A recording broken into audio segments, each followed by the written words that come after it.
the fire in my belly when I was young. It really saddens me that here we are 50 years later and we're still out there fighting for justice. So I'd say to all you young people who are here today, you've got to maintain the rage, you've got to maintain the energy, because it's going to be a long, hard struggle.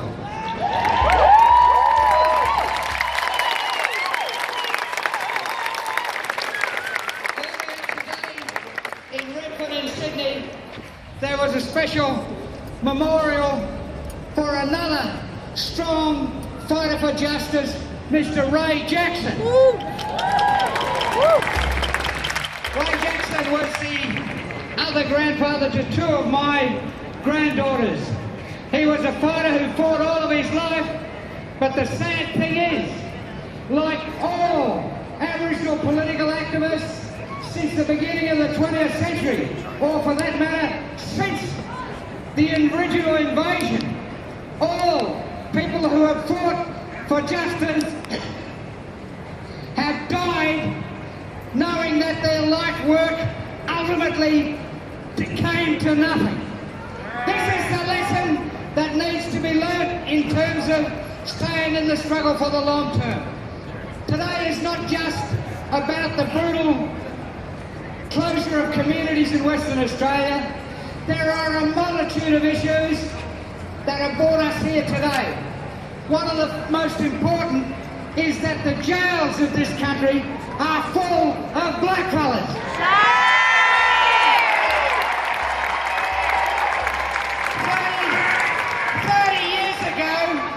30 years ago, the Australian government spent $50 million on a royal commission into black deaths in custody. The major finding of that royal commission was that so many blackfellas were dying in custody because there were so many blackfellas in custody 30 years ago. There are more blackfellas in the jails of Australia today than there were at the time of the Royal Commission.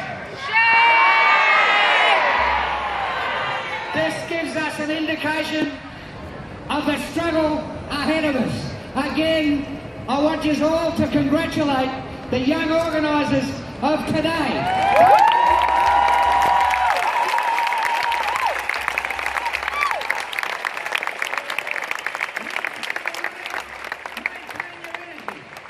One more thing I'd like to say, it gave me heart to hear the sister from Aotearoa, the sister from the Maori Party in New Zealand. 40 years ago, Aboriginal activists from the Black Power movement in Australia travelled to New Zealand, to Aotearoa, to march in solidarity with the Maori people in their land rights march into Wellington in 1972. There has been a long, strong tradition of some mutual support for each other, and so that's why I've been so pleased to see on Facebook so many of our Maori brothers and sisters in New Zealand supporting us.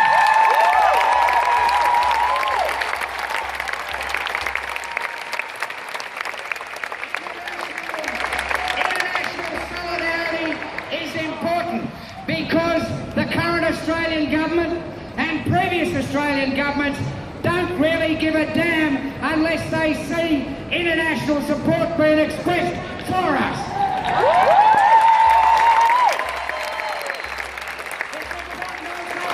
To remember, don't think that by changing the government in Canberra from Abbott to some dickhead like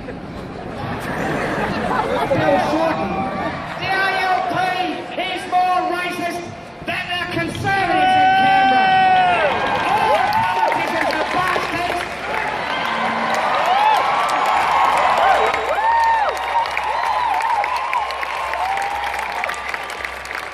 All politicians are lying bastards.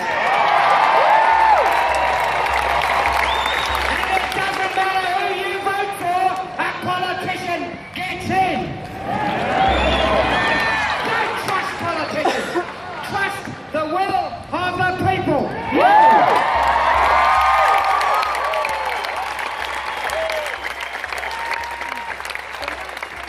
last thing I want to say is it's really heartening, but it confirms what I've always thought about Melbourne. The people of Melbourne, and that includes all the people that are here today, all the Aboriginal people, all the non-Aboriginal people. You are what makes this city so good to live in.